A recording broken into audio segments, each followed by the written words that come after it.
Hey guys, இருக்கிறதுலயே அதிகமா சத்தம் கொடுக்கிற அனிமல்ஸ் எதுன்னு தெரியுமா? First blue whale. இதோட சத்தம் கிட்டத்தட்ட 230 டெசிபிள்ஸ் வரைக்கும் இருக்கும். அப்புறம் ஹவுலர்னு ஒரு குரங்கு இனம். அடுத்ததா சிங்கம். இப்படி சொல்லிக்கிட்டே போகலாம். சில நேரம் மனுஷங்க போடுற சத்தம் கூட ஹை டெசிபிள்ல கேட்க முடியாத அளவுக்கு இருக்கும். அதே போல அமைதியான அனிமல்னு ஒரு லிஸ்ட் எடுத்து பார்த்தா ஆந்தை, ஸ்லாத், ஜிராஃபே இதெல்லாம் இருக்கும். ஒட்டகச்சிவிங்கியோட கழுத்து எவ்வளோ நீளமா இருக்கும்னு நீங்களே பார்த்திருப்பீங்க. அந்த சைஸ் அண்ட் லென்த்துக்கு அதனால எவ்வளோ சத்தமா கத்தலாம் தெரியுமா? ஆனா உலகத்துல இருக்க ரொம்ப அமைதியான மிருகத்துல அதுவும் ஒண்ணு. தேவையில்லாம எந்த சத்தமும் போடுறதில்ல. தன்னோட மேக்னானிமஸான உடம்புக்கு அப்படியே ஆப்போசிட்டா ரொம்ப அமைதியா இருக்கும். சரி, இப்போ இதெல்லாம் ஏன் சொல்றீங்க? World's largest animal, loudest animal இந்த மாதிரியான வீடியோவா இது? இல்ல. ஆனா சத்தம், சைலன்ஸ் இத பத்தின விஷயங்களை சொல்ல போற ஒரு பதிவு. நம்மள சுத்தி எப்பவுமே ஒரு கூச்சல் சத்தம் இதெல்லாம் இருந்துட்டே தான் இருக்கும். அந்த சத்தம் கொஞ்சம் கம்மியானா, இல்ல சடனா எல்லாமே ரொம்ப அமைதியா இருந்தா நமக்கே ஒரு பயம் வந்துரும். நம்ம ஊர்ல ஒரு பழமொழி சொல்லுவாங்க, புயலுக்கு முன் அமைதின்னு. புயலுக்கு முன் ஒரு அமைதி, புயலுக்கு பின்னும் ஒரு அமைதி இருக்கும்னு. அதனாலேயே ஒரு அமைதியான நிலை எப்பவுமே கொஞ்சம் அன்கம்ஃபர்டபிளா தான் இருக்கும். ஆனா அமைதியா இருக்கிறதுல ஒரு விதமான ஜென்டில்னஸ் இருக்கும். அந்த மாதிரியான நபர்கள் எப்பவுமே ஒரு சீரியஸான மைண்ட் செட்லயே இருப்பாங்க. ரொம்ப சைலண்டா அவங்கள சுத்தி நடக்கிற விஷயங்களை அப்சர்வ் பண்றவங்களா இருப்பாங்க. இவங்களோட அமைதி தான் மிகப்பெரிய ஸ்ட்ரென்த்தா இருக்கும். ஆனா இன்னும் சில பேர் சொல்ற அமைதி அவங்களோட வீக்னஸா கூட மாறலாம். இருக்கிற இடம் தெரியாம இருந்துட்டு போயிடணும்னு சொல்ற அமைதி அவங்களுக்கு மட்டும் இல்ல, வேற யாருக்குமே யூஸ் ஆக முடியாது. மனுஷங்களே சோஷியல் அனிமல்ஸ் தானே. கூட்டமா வாழறதும் ஒருத்தர் அட்ஜஸ்ட் பண்ணிட்டு லைஃப ஸ்மூதா கொண்டு போறதும் இப்ப வரைக்கும் ஒரு நல்ல குவாலிட்டியா தான் பார்க்கப்படுது. இந்த ஜென்ரேஷன்ல இருக்கவங்க கூட அவங்க ஃப்ரெண்ட்ஸ், பிடிச்ச ரிலேஷன்ஸ் கிட்ட ஒரு நல்ல உறவை மெயின்டைன் பண்ண சில விஷயங்களை அட்ஜஸ்ட் பண்ண தான் வேண்டியிருக்கு. ஆஃபீஸ்ல இருக்க கலீக்ஸ் கூட, உங்களுக்கு சுப்பீரியரா இருக்கவங்க கூட, உங்களுக்காக வேலை செய்யற உங்க டொமஸ்டிக் ஹெல்பர்ஸ் வரைக்கும் எல்லார்கிட்டயுமே ஒரு அட்ஜஸ்ட்மெண்ட், அண்டர்ஸ்டாண்டிங் இருக்கணும். இந்த மாதிரியான அட்ஜஸ்ட்மெண்ட்ஸ் செய்யறப்போ சைலன்ஸை மெயின்டைன் பண்றது ஒரு சிறந்த வழியா இருக்க முடியும். அது மட்டும் இல்லாம ஒரு அமைதியான மனசோட உண்மையான ஸ்ட்ரென்த் என்னன்னு யாருமே தெரிஞ்சுக்க நினைக்கிறது இல்ல. அந்த அளவுக்கு கூச்சலும் சத்தங்களும் நம்மள சுத்தி அதிகமா இருக்கு. அமைதியை தேடி காட்டுக்கோ இல்ல கடல் கரைக்கோ போனாலும் அங்கேயும் ஒரு பெரிய கூட்டமே அமைதியை தேடி வராங்க. உங்க என்வாயன்மெண்ட் அமைதியா இருக்கிறது மட்டும்தான் சைலன்ஸானு கேட்டா இல்லன்னு தான் சொல்லணும். ஏன்னா உங்களை சுத்தி இருக்க அமைதிக்கும் உங்க மனசுல இருக்க வேண்டிய அமைதியான நிலைக்கும் நிறையவே வித்தியாசம் இருக்கு. உங்க சூழல் எவ்வளோ சத்தமா இருந்தாலும் உங்க மனசுக்குள்ள ஒரு அமைதியான நிலையை தக்க வச்சுக்க முடியும். அது மட்டும் இல்லாம எங்க பேசணும், எங்க பேச தேவையில்ல, எங்கெல்லாம் பேசவே கூடாது, இதெல்லாம் தெரிஞ்சு வச்சிருந்தா உங்க லைஃப் இன்னுமே சூப்பரா மாத்த முடியும். அந்த மாதிரியான வழிகளை பத்தி சொல்ல போறதுதான் இந்த பதிவு. நீங்க சைலண்டா இருக்க வேண்டிய இடங்கள், சூழ்நிலைகள் என்ன, அதனால என்ன மாதிரியான நல்லதெல்லாம் நடக்கும், இதெல்லாம் கொஞ்சம் டீட்டெயில்டா தெரிஞ்சுக்கலாம் வாங்க. ஒருத்தர் உங்களை கிரிட்டிசைஸ் பண்றப்போ நீங்க எப்படி ஃபீல் பண்ணுவீங்க? கிரிட்டிசிசமை ஃபேஸ் பண்றது இப்ப இருக்க மாடர்ன் மீடியா உலகத்துல ஒரு பெரிய ஆர்ட்னே சொல்லலாம். உங்களை ஒருத்தர் குறை சொல்றப்போ இல்ல நீங்க செஞ்ச விஷயத்துல ஒரு தப்பு கண்டுபிடிச்சா அதை நீங்க எப்படி எடுத்துக்கிறீங்களோ அதுதான் உங்களை பாதிக்கிற விதமா இருக்கும். அந்த தப்பை புரிஞ்சுக்கிட்டு சரி செய்ய நினைக்கிறீங்களா, இல்ல இவன் நம்மள தப்பு கண்டுபிடிச்சிட்டானேன்னு நினைக்கிறீங்களா? ஐயோ இப்படி ஒரு தப்பு பண்ணிட்டோமேன்னு யோசிப்பீங்களா? உங்களோட தாட்ஸை நீங்க எப்படி வச்சுக்கிறீங்களோ அப்படிதான் கிரிட்டிசிசமும் உங்களை அஃபெக்ட் பண்ணும். இந்த தவறுகளை நீங்க சரி செய்யணும்னு நினைச்சா கண்டிப்பா அது முழு மனசோட ஏத்துப்பீங்க. அப்படி இல்லனா அதை எதிர்த்து நீங்க தேவையில்லாம ஒரு ஆர்கியூமெண்ட்டை கிரியேட் பண்ணுவீங்க. அந்த ஆர்கியூமெண்ட் தேவையா இல்லையான்னு நீங்க தான் முடிவு பண்ணணும். இந்த மாதிரியான விமர்சனம் வரப்போ அந்த இடத்துல நீங்க அமைதியா இருக்கிறது நல்லது. ஏன்னா நீங்க சரியா செஞ்சிருக்கீங்க அப்படின்னு நினைச்சா அதை பத்தி யாரோ ஒருத்தருக்கு விளக்க வேண்டாம். இல்ல அது தப்புன்னு உங்களுக்கே புரிஞ்சா கூட அதை ஏத்துக்கிற பக்குவத்தை வளர்த்துக்கணுமே தவிர விமர்சனம் செய்யறவங்க கிட்ட அதுக்கான ஆர்கியூமெண்ட்டை வைக்க தேவையில்ல. சாப்பிடுறப்போ ஏன் இப்படி அவசரமா சாப்பிடுற, இல்ல ஏன் இப்படி மெதுவா சாப்பிடுற, ஆஃபீஸ்க்கு ஏன் பஸ்ல போற, கார்ல போலாமே, இல்ல ட்ரெயின்ல போனா இன்னும் செலவு கம்மியாகும்ல, ஆஃபீஸ்ல இந்த வேலையை ஏன் இப்படி செஞ்சிருக்க, வேற மாதிரி கூட செய்யலாமே, இன்னும் ஈஸியா இருக்கும்ல. இப்படி ஒரு நாள் முழுக்க நீங்க செய்யற சின்ன சின்ன வேலைகளுக்கு கூட பலவிதமான சஜஷன்ஸ், கிரிட்டிக்ஸ் வந்துகிட்டே இருக்கும். ஆனா எல்லாத்துக்குமே நீங்க பதில் கொடுத்துக்கிட்டே இருந்தா, இல்ல உங்களோட மறுப்பை ரெஜிஸ்டர் பண்ண நினைச்சா அது முடியாத காரியமா இருக்கும்ல. முன்னாடி சொன்ன மாதிரிதான் உங்களோட தவறுகள் நீங்க ஏத்துக்கிட்டா அதை சரி செய்யற வழிய பாருங்க. நீங்க செய்யறது தப்பு இல்லைன்னா அதை யாருக்கும் சொல்லி புரிய வைக்க வேண்டிய அவசியம் இல்ல. இதை நீங்க உணருங்க. உங்களோட வழிதான் சிறந்ததுன்னு நீங்க யாருக்குமே சொல்லி புரிய வைக்க வேண்டாம். அதுக்கு பதிலா அமைதியா வாழ்ந்து காட்டுறதுதான் ஒரு நல்ல மனிதனுக்கான சிறந்த வழியா இருக்கும். இவங்க ப்ரொஃபஷனலா மட்டுமில்ல, தங்களோட பர்சனல் லைஃப்ல கூட யூனிக்கா தெரிவாங்க. இவங்க மேல வர இந்த விமர்சனங்களை அவங்களோட ஸ்ட்ரென்த்தா கூட மாத்திப்பாங்க. உங்க மேல தொடர்ந்து பல விமர்சனம் வந்தாலும் சரி, அது எல்லாத்துக்கும் வார்த்தையால பதில் சொல்லாம உங்க செயல்களால பதில் சொல்ல முயற்சி செய்யறது ஒரு நல்ல வழி. இது உங்களோட மன அமைதிக்கு காரணமா இருக்கும். இன்னைக்கு ஒரு குறை சொல்றவங்க நாளைக்கு அதையே மாத்தி கூட சொல்லலாம். ஏன்னா டெய்லி லைஃப்ல அவங்க மாறுபட்ட எக்ஸ்பீரியன்ஸஸை ஃபேஸ் பண்ணிக்கிட்டே இருக்காங்க. இன்னைக்கு சரின்னு நினைக்கிற ஒரு விஷயம் நாளைக்கு தப்பா தெரியலாம். இந்த மாதிரியான டெம்பரரியான அப்ரூவல் இல்ல கிரிட்டிசிசம் பத்தி யோசிக்காம உங்க வேலையை மட்டும் சரியா செய்ய நினைச்சாலே போதும். அமைதியா இருக்கிறது யாரையும் அவாய்ட் பண்ற மாதிரியான ஒரு வழி இல்ல. உங்களுக்கு நீங்களே கேள்விகளை கேட்கவும் அதுக்கான பதில்களை தேடவும் உங்களுக்கு கிடைச்ச ஒரு ஸ்பேஸ்.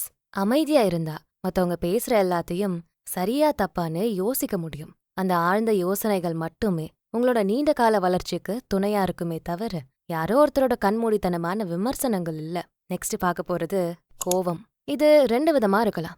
ஒன்னு, உங்களுக்கு வர கோவமா இருக்கலாம், இல்ல உங்க கூட இருக்கவங்களோட கோவத்தை ஃபேஸ் பண்றப்போ இருக்கலாம். இந்த 2 சிச்சுவேஷன்லயுமே நீங்க அமைதியா இருக்கிறது நல்லது. இத சொல்றது ரொம்ப ரொம்ப ஈஸி தான். ஆனா ஃபாலோ பண்றது கொஞ்சம் இல்ல, ரொம்பவே கஷ்டமான விஷயம்தான். ஆனா நீங்க முக்கியமா அமைதியா இருக்க வேண்டிய சிச்சுவேஷன் இது மட்டும்தான். மீதி உணர்வுகள் எல்லாத்தையும் ஈஸியா கடந்து வந்துட முடியும். இல்லனா அதை அவாய்ட் கூட பண்ண சான்சஸ் இருக்கும். ஆனா கோவத்தை நீங்க அடக்கி வச்சாலும் தப்பு, அதை அப்படியே எக்ஸ்பிரஸ் பண்ணாலும் மோசமான விளைவை தான் கொடுக்கும். கோவத்தை பத்தி நிறைய பேர் நிறைய விதமா சொல்லியிருக்காங்க. ஆதி காலத்துல இருந்து இப்ப வரைக்கும் மனிதனுக்கு இருக்க மாறாத குணம் இந்த கோவம் மட்டும்தான். எத்தனை புத்தர் ஜீசஸ் வந்தாலும் என்ன மாதிரியான அறிவுரை சொன்னாலும் கோவத்தை கண்ட்ரோல் பண்ற டெக்னிக் மட்டும் இன்னும் யாருக்குமே கரெக்டா சொல்ல தெரியறதில்ல. ஒரு பெரிய புயல் வந்தா நல்லது கெட்டதுன்னு எதையுமே பிரிச்சு பார்க்காது, எல்லாத்தையும் ஒரே மாதிரி அடிச்சுட்டு போயிரும். கோவம் அந்த மாதிரியான ஒரு புயல் தான், உணர்வுகளோட புயல். அதோட வேகத்தை நீங்க கண்ட்ரோல் பண்ணவே முடியாது. கோவத்துல வர வார்த்தைகள் ரொம்ப மோசமான பாதிப்பை தரக்கூடியதா இருக்கும். நம்மள எத்தனை பேரு கோவத்துல பேசினதை நினைச்சு பின்னாடி வருத்தப்பட்டிருப்போம். ச்சே, இப்படி பேசிட்டோமே, கொஞ்சம் பொறுமையா இருந்திருக்கலாமோ, கொஞ்சம் நிதானமா வார்த்தையை பேசிருக்கலாமோ. இப்படி யோசிக்காத மனிதர்களே இல்ல. இப்படி கூட யோசிக்காதவங்க மனிதர்களே இல்ல. ஏன்னா கோவம் வர்றது இயற்கைதான். அதுல சில தவறுகள் செய்யறதும் நார்மலான விஷயம்தான். ஆனா அதை நினைச்சு வருத்தப்படாம அந்த கோவத்தோட விளைவை உணராத யாருமே நல்ல மனிதர்களா இருக்க முடியாது. குறைஞ்சபட்சம் அவங்க செயல்களை நினைச்சு பார்க்கவா தெரிஞ்சிருக்கணும். அப்புறம் மன்னிப்பு கேட்கறது, அந்த தவறை திரும்ப செய்யாம பாத்துக்கிறதும் அவங்களோட தனிப்பட்ட குணத்தை பொறுத்தது. ஆபீஸ்ல யாரோ ஒருத்தரோட தப்பு உங்களோட வேலையை பாதிக்கிறப்போ உங்களுக்கு பயங்கரமான கோவம் வரும். அந்த மாதிரியான சமயத்துல தேவையில்லாத வார்த்தைகளை விடாம அதுக்கு ரியாக்ட் பண்ணாம அமைதியா இருக்கிறத நினைச்சு பாருங்க. ஒரு 2 செகண்ட் இந்த சிச்சுவேஷனை மாத்த முடியுமான்னு யோசிங்க. இப்போ கோவப்பட்டு கத்துனா இல்ல அதுக்கு நெகட்டிவா ரியாக்ட் பண்ணா என்ன மாற போகுதுன்னு யோசிங்க. அப்படி எதையுமே மாத்த முடியாதப்போ உங்களோட முழு எனர்ஜியை ட்ரெயின் ஆக்குற அந்த கோவத்தை அப்படியே வச்சுக்கணுமா, இல்ல அடுத்து என்ன செய்யறதுன்னு அமைதியா யோசிக்கணுமா? எது சரியா இருக்கும்னு யோசிங்க. இந்த டெக்னிக்கை அட்வைஸ் மாதிரி சொல்றப்போ எல்லாருக்கும் ஈஸியா தான் இருக்கும். ஆனா அவங்க லைஃப்ல பிராக்டிக்கலா அதை யூஸ் பண்ண முடியுமான்னு கேட்டா கண்டிப்பா மாட்டேன்னு தான் சொல்லுவாங்க. ஆனா கொஞ்ச நாள் தொடர்ந்து இதை பிராக்டிஸ் பண்றப்போ கண்டிப்பா அதை செய்ய முடியும். எது உங்களை கோவப்பட வைக்குதுன்னு முதல்ல தெரிஞ்சுக்க முயற்சி பண்ணுங்க. யாரோ ஒரு நபரா இல்ல ஒரு சூழலா இல்ல வெறும் உங்க மனசுல இருக்க ஒரு உணர்வுகளோட ரிஃப்ளெக்ஷனா உங்க கோவத்துக்கு பின்னாடி இருக்க காரணத்தை தேடுங்க. அதை புரிஞ்சுக்க முடிஞ்சா மட்டும்தான் உங்க மனசுல இருந்தே அந்த உணர்வை முழுசா நீக்க முடியும். கோவத்தை கண்ட்ரோல் பண்ண அதோட வெளிப்பாடு இன்னும் மோசமான விளைவா தான் இருக்கும். இன்னொருத்தவங்க கண்ணோட்டத்துல இருந்து ஒரு விஷயத்த அனலைஸ் பண்ண முயற்சி பண்ணுங்க. அதே போல உங்க கடந்த காலத்துல நடந்தது இல்ல எதிர்காலத்துல நடக்குமோன்னு நீங்க பயப்படுற விஷயம் இதெல்லாம் கூட உங்களோட கோவத்துக்கு காரணமா இருக்கலாம். எப்பவுமே நிகழ்காலத்துல இருந்தா உங்க மனசுல வர தேவையில்லாத எண்ணங்களை கண்ட்ரோல் பண்ணலாம். ஒரு ஆழ்ந்த மூச்சு பயிற்சியை செய்யறது, அந்த இடத்த விட்டு தள்ளி போறது, இந்த மாதிரி உங்களை நீங்களே டிஸ்ட்ராக்ட் பண்ண ட்ரை பண்ணுங்க. கோவத்தோட வெளிப்பாடு தான் பிரச்சனையா இருக்குமே தவிர உங்க மனசுல வர அந்த எண்ணம் இல்ல. இத புரிஞ்சுக்கிட்டா ஒவ்வொரு முறை உங்களுக்கு கோவம் வரப்போ கொஞ்சம் நிதானமா யோசிக்கணும். நீங்க கோவப்பட்டா அந்த சிச்சுவேஷன் மாறுமான்னு யோசிக்கணும். அப்படி மாத்த முடியாதப்போ உங்களோட கோவத்துக்கு வேல்யூ இல்லைன்னு நீங்களே புரிஞ்சுக்கணும். அந்த சிச்சுவேஷனை ஸ்மூதா அமைதியா கொண்டு போக வேற ஏதாவது வழி இருக்கான்னு யோசிங்க. பிரச்சனைகளை யோசிக்காம தீர்வுகளை மட்டும் யோசிக்க ட்ரை பண்ணுங்க. நெல்சன் மண்டேலா பல வருஷம் சிறையில இருந்தாரு, பல கஷ்டங்களை அனுபவிச்சாரு. இருந்தாலும் அவர் விடுதலையான பிறகு அவங்க யார் மேலுமே அவர் கோவத்தை காட்டல. அவங்கள முழுமையா மன்னிக்க மட்டுமே நினைச்சாரு. அந்த கோவத்தை கண்ட்ரோல் பண்ணதாலதான் அவர் ஒரு தலைவனா மக்கள் ஏத்துக்கிட்டாங்க. அவருக்கு மட்டும் அது நல்லதா இல்ல, அவர் சார்ந்த நாட்டுக்கே அந்த முடிவு நல்ல விதமா இருந்தது. இதே மாதிரி நல்ல உதாரணங்களை நம்ம ஃப்ரீடம் ஃபைட்டர்ஸோட வாழ்க்கையில இருந்தும் நம்மளால கத்துக்க முடியும். எதுவுமே செய்யாம அமைதியா இருக்கிறது இந்த லிஸ்ட்ல வராது. உங்களோட கோவத்தை நல்ல விதமான முயற்சிகளுக்கு யூஸ் பண்ணிக்கிறது ஒரு சிறந்த மாற்று வழியா இருக்கும். எக்ஸசைஸ் பண்றது இல்ல உங்க உடம்ப ஃபிட்டா வச்சுக்கிறதுன்னு உங்களுக்கு யூஸ் ஆகுற விதத்துல அந்த எனர்ஜியை யூஸ் பண்றது ஒரு நல்ல முயற்சியா இருக்கும். இது எல்லாமே உங்ககிட்ட கோவப்படுற மனிதர்களுக்கும் பொருந்தும். கோவம் அப்படிங்கிற எமோஷன் உங்களோட செல்ஃப் இமேஜை டோட்டலா மாத்திரும். கோவத்துல நீங்க பேசுற வார்த்தைகளும் செய்யற செயல்களும் முட்டாள்தனமா தான் இருக்க முடியும். அப்போ அந்த மாதிரியான உணர்வை உங்ககிட்ட வெளிப்படுத்தினா கூட இதே டெக்னிக்ஸை யூஸ் பண்ணலாம். அடுத்தது, உங்களுக்கு வர இழப்புகளை சமாளிக்கிறப்போ நீங்க அமைதியா இருக்கிறது நல்லது. Dealing with failures and loss எப்பெல்லாம் உங்க லைஃப்ல ஒரு ஃபெயிலியரை பாக்குறீங்களோ இல்ல ஒரு பெரிய இழப்பை ஃபேஸ் பண்றீங்களோ அப்போதான் நீங்க இன்னுமே அமைதியா இருக்க கத்துக்கணும். வலி அப்படிங்கறது நம்ம மனசுல இருந்து வர ஒண்ணு தானே. உங்களுக்கு ஏற்படுற வலி அது முழுக்க முழுக்க உங்களோட சாய்ஸா மட்டுமே இருக்கும். சில பேருக்கு உறவுகளோட இழப்பு, சிலருக்கு ஃபினான்ஷியல் லாஸ்னால வர வலி. காரணம் வேறையா இருந்தாலும் அது தர வலி ஒண்ணுதானே. இந்த மாதிரியான வலிகள் வாழ்க்கையில ஏற்படுறப்போ எல்லாருமே உடைஞ்சு போறாங்க. இல்ல அழுது புலம்பி அவங்களே ரொம்ப வருத்திப்பாங்க. இந்த சமயத்துல இதுக்கு முன்னாடி நீங்க அனுபவிச்ச சந்தோஷங்களை நினைச்சு பார்க்க முயற்சி பண்ணுங்க. அது எப்படி நிரந்தரமா இல்லையோ அதே போலதான் இந்த வலியும் நிரந்தரமானதில்ல. உங்க பிரச்சனையும் தோல்விகளும் நிரந்தரம் இல்ல. இந்த நிலையும் மாறும்னு ஒரு எண்ணம் உங்களுக்குள்ள வரணும். அது மட்டும்தான் இந்த கஷ்டமான சூழல்ல இருந்து உங்களை வெளியே கொண்டு வர முடியும். தோல்விகளுக்கு பின்னாடி இருக்க உங்க உழைப்பை யோசிங்க. எந்த இடத்துல தவறு செஞ்சிருக்கீங்கன்னு கண்டுபிடிச்சு அதை சரி செய்யற முயற்சிகள்ல இறங்குங்க. வாழ்க்கை அந்த ஒரு பாயிண்ட்ல நின்னு போகிறது இல்ல. இத புரிஞ்சுக்கோங்க. உங்க வலிகளுக்கு நடுவுல இருக்க அந்த அமைதி ஆழ்ந்த சிந்தனைக்கு இடம் கொடுக்கும். அந்த வலிதான் வாழ்க்கையோட உண்மையான அர்த்தத்தை புரிய வைக்கும். நம்ம லைஃப்ல டெய்லி பல எமோஷன்ஸை கடந்தானே வரும். அது எல்லாமே உங்களோட அப்ரோச்சை மாத்தவும் உங்க பர்சனாலிட்டியை ஷேப் பண்றதுக்கும் மட்டும்தான் யூஸ் ஆகுமே தவிர உங்களோட முயற்சிகளை நிறுத்துற மாதிரி இருக்கக்கூடாது. ஒரு தோல்விக்கு அப்புறம் நீங்க சைலண்டா இருக்கிறது அதை மூடி மறைக்கிறதுக்காக இல்ல. அந்த தோல்வி ஏன் வந்தது, எதனால ஏற்பட்டிருக்கும், எந்த இடத்துல நீங்க இன்னும் கொஞ்சம் கவனமா இருந்திருக்கணும்னு யோசிக்க கிடைச்ச ஒரு தனிமை. அந்த அமைதியான தனிமை தான் அந்த தோல்வியில இருக்க பாடங்களை கத்துக்க வைக்கும். அடுத்து நீங்க என்ன செய்யலான்னு யோசிக்க வைக்கும். இதை செய்யாம எல்லார்கிட்டயும் புலம்புறது, அழுது வருத்தப்பட்டு உங்களோட முயற்சிகளுக்கு ஃபுல் ஸ்டாப் வைக்கிறது மாதிரியான செயல்களை செஞ்சீங்கன்னா அந்த முயற்சி மட்டும் இல்ல, தொடர்ந்து நீங்க செய்யற எல்லா முயற்சிகள்லையும் தோல்வி அடையறத பத்தி மட்டும்தான் யோசிப்பீங்க. அந்த வலி நிரந்தரமா உங்களை விட்டு போகவே செய்யாது. எல்லா பிரச்சனைக்குமே ஒரு சொல்யூஷன் இருக்கும். எல்லா சிச்சுவேஷன்ஸ்லயுமே நமக்கு ஃபேவரான ஏதாவது ஒரு சின்ன விஷயம் இருக்கும். அதை கண்டுபிடிக்க தெரிஞ்சா மட்டும்தான் உங்க லைஃப்ல நீங்க முன்னேறி போக முடியும். அந்த அளவுக்கு மைன்யூட்டான விஷயத்த ஃபோக்கஸ் பண்ண உங்க மனசுக்குள்ள ஒரு ஆழ்ந்த அமைதி இருக்கணும். அப்போதான் தெளிவான எண்ணங்கள் வரும். அடுத்த முறை உங்க லைஃப்ல ஒரு கஷ்டமான சூழல் வர்றப்போ இல்ல ஒரு இழப்பு வந்தா அது ஒரு முடிவா எண்ட் பாயிண்டா பார்க்காதீங்க. அங்கிருந்து வேற ஒரு சாப்டரை ஸ்டார்ட் பண்ற வழியா அதை பாருங்க. உங்க மனசை அமைதியா வச்சுக்க முயற்சி பண்ணுங்க. உங்க முயற்சிகள்ல நம்பிக்கை வைங்க. அடுத்தது ஹேண்ட்லிங் இன்சல்ட்ஸ். அவமானங்களை எதிர்கொள்ளும் போது அமைதியா இருங்க. யாராவது உங்களை இன்சல்ட் பண்ணாலோ இல்ல உங்க உணர்வுகளை தப்பான விதத்துல தூண்ட நினைச்சாலோ அதுக்கு நீங்க அடிமை ஆகாதீங்க. ஏன்னா மனசளவுல வீக்கா இருக்க ஒருத்தரை தான் ஈஸியா ப்ரொவோக் பண்ணிட முடியும். இந்த இன்சல்ட்ஸ் பல இடத்துல நடக்கலாம். வேலை பார்க்குற இடத்துல இல்ல உங்க ஃப்ரெண்ட்ஸு, ஏன் சில ஃபேமிலி மெம்பர்ஸ் கூட. இந்த மாதிரியான மொமெண்ட்ல நீங்க என்னவா இருக்கீங்க அப்படின்னு அவங்களுக்கு வார்த்தையால சொல்லி புரிய வைக்க தேவையே இல்ல. நீங்க யாரு, உங்க திறமை என்ன, தகுதி என்னன்னு யாருக்கும் எடுத்து சொல்லி உங்க டைமை வேஸ்ட் பண்ண வேண்டாம். அதுக்கு பதிலா அமைதியா அவங்களோட மனசுல இருக்க குப்பைகளை வெளிப்படுத்த அலோவ் பண்ணுங்க. ஒருத்தர் அவமானப்படுத்துற வார்த்தைகளை சொல்ற யாருமே மனசளவுல நல்ல மனிதர்களா, நல்ல எண்ணங்களை கொண்டவங்களா இருக்க மாட்டாங்க. அவங்க கொற்ற வார்த்தைகள் எல்லாமே அவங்க மனசுல இருக்க குப்பைங்க தான். அந்த குப்பையை நீங்க சுத்தப்படுத்த முயற்சி செய்ய வேண்டாம். அவங்களோட குணத்தை வெளிப்படையா காட்டுற ஒரு செயலா மட்டும் அதை பாருங்க. அவங்க கூட சண்டை போடுறத விட அமைதியா இருந்து அந்த சிச்சுவேஷனை ஹேண்டில் பண்ண முடிஞ்சா உங்களோட கேரக்டர் எப்படிப்பட்டதுன்னு அவங்களுக்கே புரிய வைக்க முடியும். மதர் தெரேசா அவங்க லைஃப்ல சந்திக்காத அவமானங்களே இல்ல. அவங்க உதவி கேட்டு போய் நின்ன எல்லா பெரிய மனிதர்களுமே அவங்களோட அந்த மகத்தான சேவைய கேலியா பேசதான் செஞ்சாங்க. ஆனா அவங்களுக்கு தெரியும் அவங்க யாரு, அவங்களோட நோக்கம் என்ன, யாருக்காக இதை செய்றாங்க.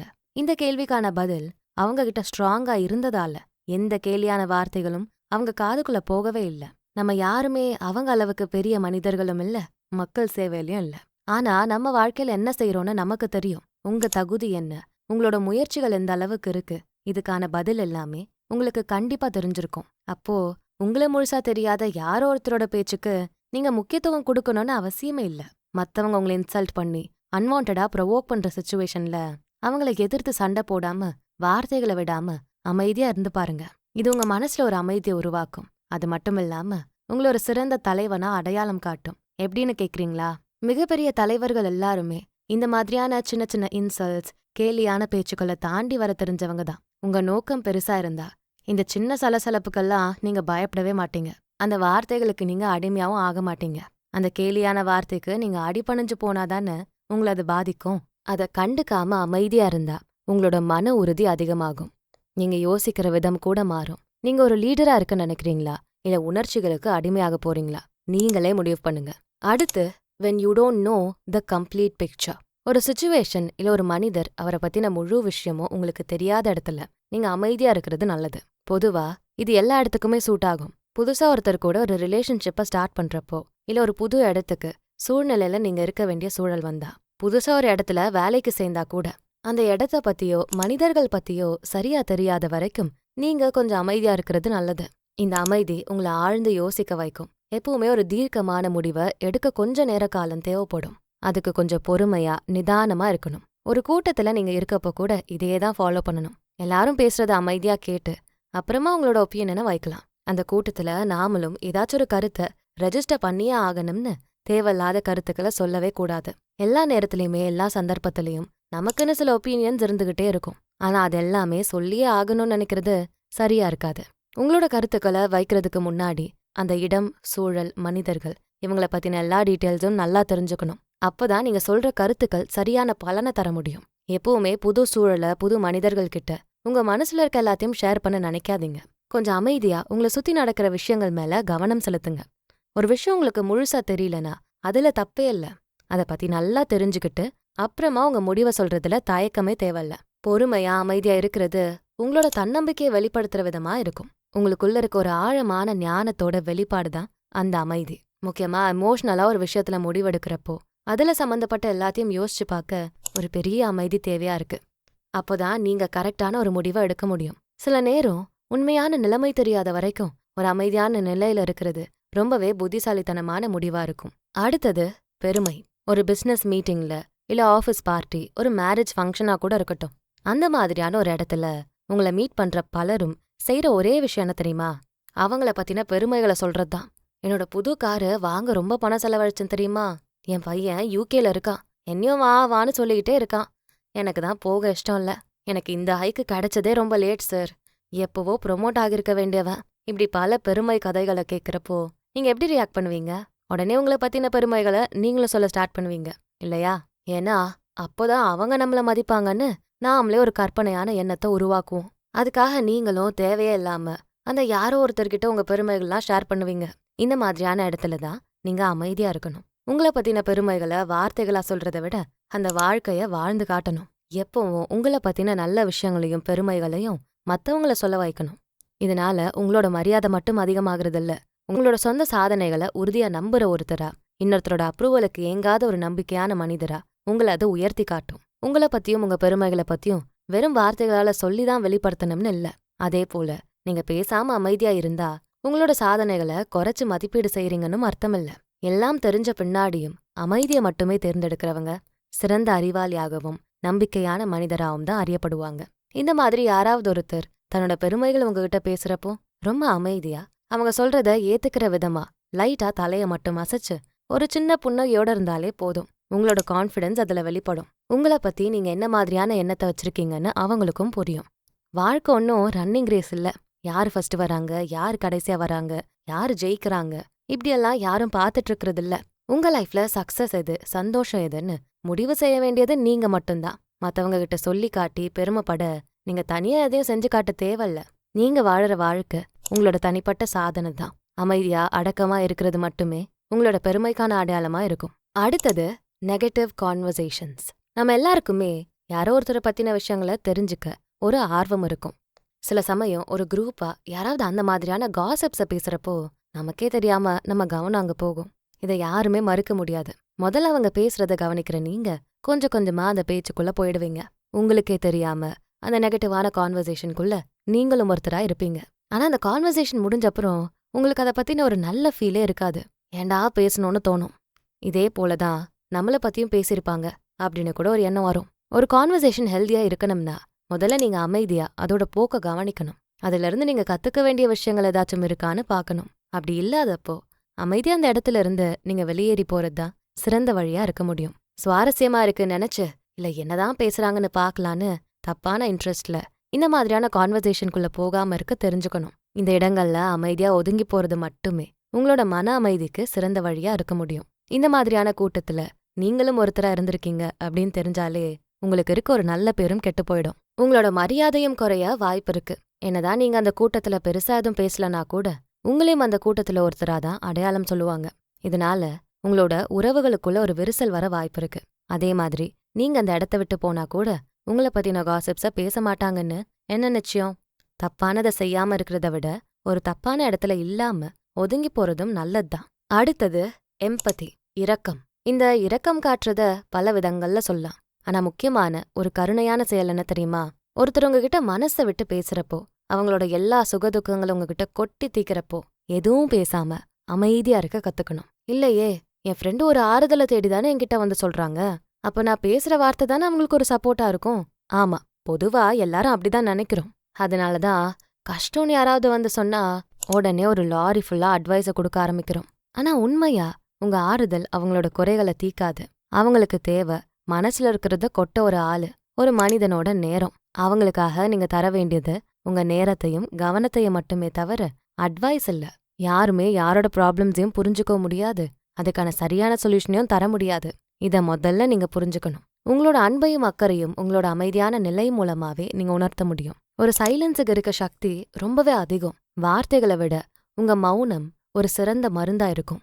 அவங்க பேசுறத டிஸ்டர்ப் பண்ணாம சொல்ற விஷயங்களை பொறுமையா கேட்கிறப்போ உங்க மேல இன்னும் அதிகமான நம்பிக்கை ஏற்படும். சில நேரம் இல்ல பல நேரம் ஒரு குழப்பமான மனநிலையில இருக்க நபருக்கு தேவைப்படுறது அட்வைஸோ இல்ல ஆறுதலான வார்த்தைகளோ இல்ல, அவங்கள ஜட்ஜே பண்ணாத, அவங்க எமோஷன்ஸை மதிக்க தெரிஞ்ச ஒரு ஃப்ரெண்டு மட்டும்தான்.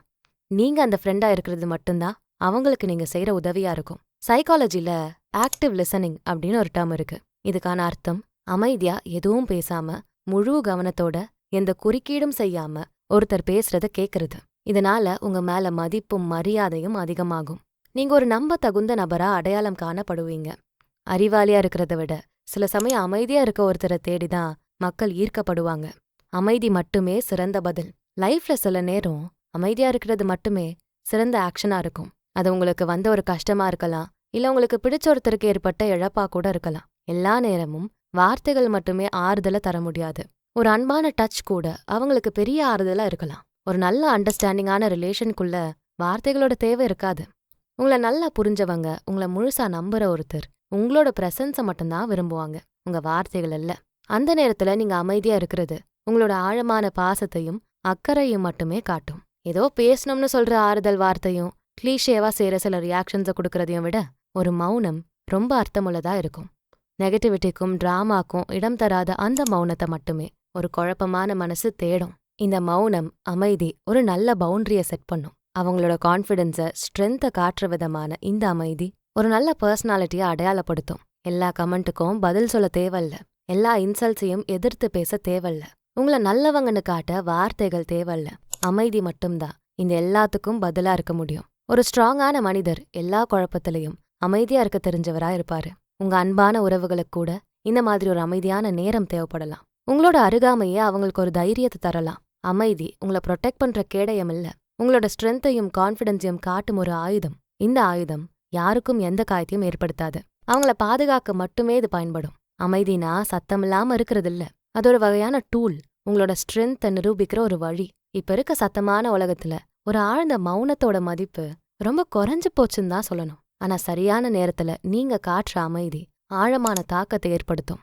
ஒரு நல்ல உறவை வளர்க்கவும் உங்களோட தனிப்பட்ட வளர்ச்சிக்கும் இந்த அமைதியும் நிதானமும் ஒரு நல்ல வழியா இருக்கும். இனிமே உங்க லைஃப்ல வர சிக்கல்களை இந்த அமைதியான நிலையை வச்சு கடந்து போக முயற்சி பண்ணுங்க. இந்த அமைதிக்கு அன்பு, பரிவு, இரக்கம், நம்பிக்கை இதெல்லாம் அதிகப்படுத்துற வித்த தெரியும். இது வரைக்கும் நீங்க கேட்ட இந்த தகவல்களை வச்சு எங்க அமைதியா இருக்கணும், எங்க பேசக்கூடாதுன்னு நல்லா தெரிஞ்சிருக்கும். இதை உங்க அன்றாட வாழ்க்கையில கூட பயன்படுத்தி பார்க்கலாம். ஏன்னா அமைதி ஒரு வழி இல்ல, அது ஒரு நிலை. அந்த நிலையில நீங்க தொடர்ந்து இருந்தா பல கேள்விக்கான பதில்களை பெற முடியும். அமைதியான, சந்தோஷமான, நம்பிக்கையான, அழகான வாழ்க்கைய நம்ம எல்லாருமே தேர்ந்தெடுத்து வாழலாம். மேலும் இந்த மாதிரி சிறந்த பதிவுகளுக்கு நம்ம சேனல்ல தொடர்ந்து பாருங்க. இந்த வீடியோ உங்களுக்கு பிடிச்சிருந்தா அதுக்கு ஒரு லைக்கை போட்டுட்டு உங்க ஃப்ரெண்ட்ஸ் அண்ட் ஃபேமிலிக்கு ஷேர் பண்ணுங்க. நம்ம channels beyond the ordinary and body and soul Tamil ரெண்டுத்துக்கும் சப்ஸ்கிரைப் பண்ணிட்டு பெல் ஐக்கானை அழுத்திருங்க. நான் உங்களை அடுத்த வீடியோல பார்க்குறேன். நன்றி.